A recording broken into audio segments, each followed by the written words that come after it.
I was boiling water earlier to cook some noodles, and I was thinking especially on these gas stoves, with the fire on, if I put my you can't really see that. With the fire on, if I put my hand to the side, there is quite a bit of warmth. Especially if I put a pot on there, there is a lot of hot air and hot energy escaping from the side and not heating up the water and then trying to boil. So I made up a little quick aluminum shroud here. I want to see if I can improve it before running a test here.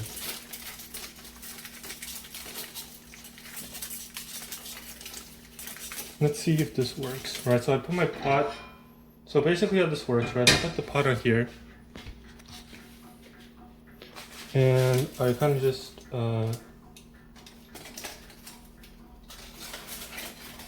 wrap the aluminum around like that. And then I turn the fire on like that. Or I'll try to wrap it on a little bit tighter. But first I want to get a baseline reading. So this, you can kind of see here.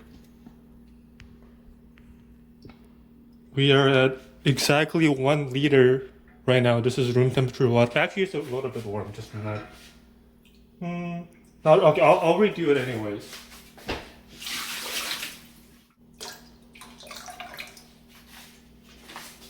Okay. And now I get a timer up. Let's get a stopwatch. Put it to the side like that. And let's see how long it takes for the water to boil. So the timer goes now. And I'll be back in probably like 5. Actually, let's put the cap on too. The lid.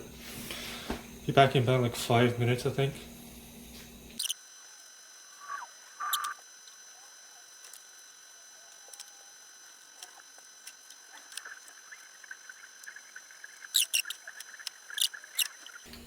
Alright, I think that is time. Okay, so it took 10 minutes and 12 seconds for the water to boil, just like normally. And now let me cool down the pot real quick, and I'll redo the test. So regular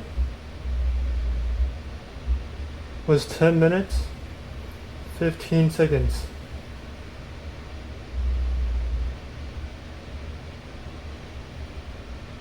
I should probably let me just erase that. Alright. And then foil. Sorry, this is an awkward angle for me to write at, but whatever. Let's see how long this takes. So, let's play like that.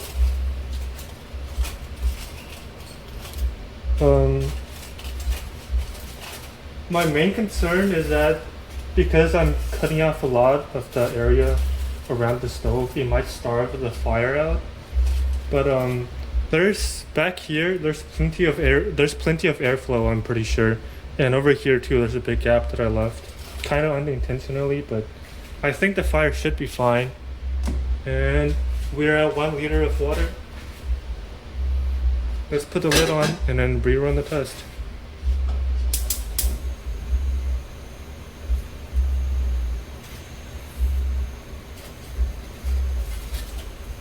And immediately, if I put my hand to the side of the fire, especially on the 2 sides where there's no gap underneath, I can feel the fire a little bit, but it's definitely way better. I would say it's honestly comparable to an electric stove at this point. But back here, where there's a tiny gap underneath, it's a little bit warmer, and especially out here where there's a big gap, it's still pretty hot.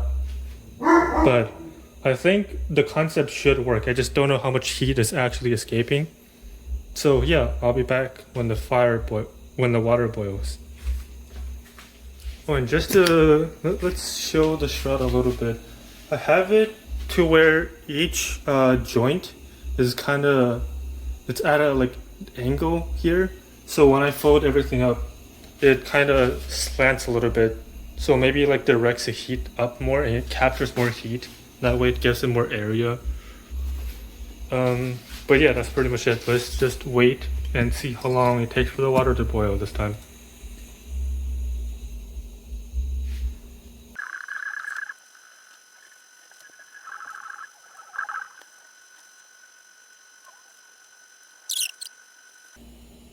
Okay, yeah, I mean, like the water's already like starting to boil, and we still have a minute left.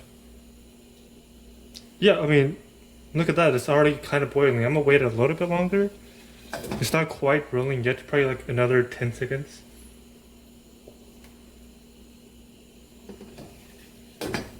Not quite.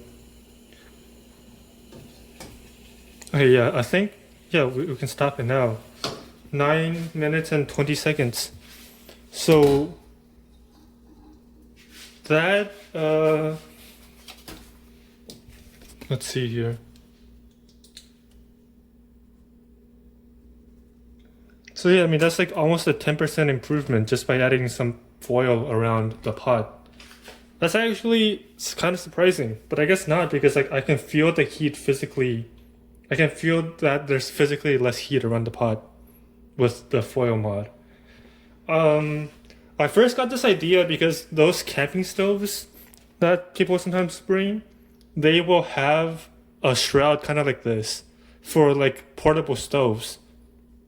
Um, I always kind of wondered why they didn't make those kind of shrouds for like full sized stoves like this. But I mean, it looks like it works. Look, like we went from 10 minutes, 15 seconds down to 9 minutes, 20 seconds. So yeah, like a minute shaving off boiling 1 liter of water. And obviously there's limitations with this, right? Like it's a pretty janky setup. And anything where you have to move the pot, like with woks and basically anything other than boiling water, it's not gonna work. But just for boiling water, like, you know, if you're not only just the energy that's being saved, obviously, but you're also just saving time in general. I'd say this is a pretty big success. I just kind of wish there was a way for it to be less janky because I feel like this is gonna fall apart after like 5 uses or whatever, right? But it's not like I can 3D print something like this. I guess something like PC parts, or what's it called? Uh, something PC parts, something the where they can like 3D print stuff for you. That could work. You can like model something, put it around the pot. Probably like it would probably be like 20 something dollars. But any electric kettle would just beat this anyways. You might as well just buy a kettle for like probably like $50. But as a proof of concept, I think this is actually going pretty well. And yeah, I mean that's pretty much it. So see ya.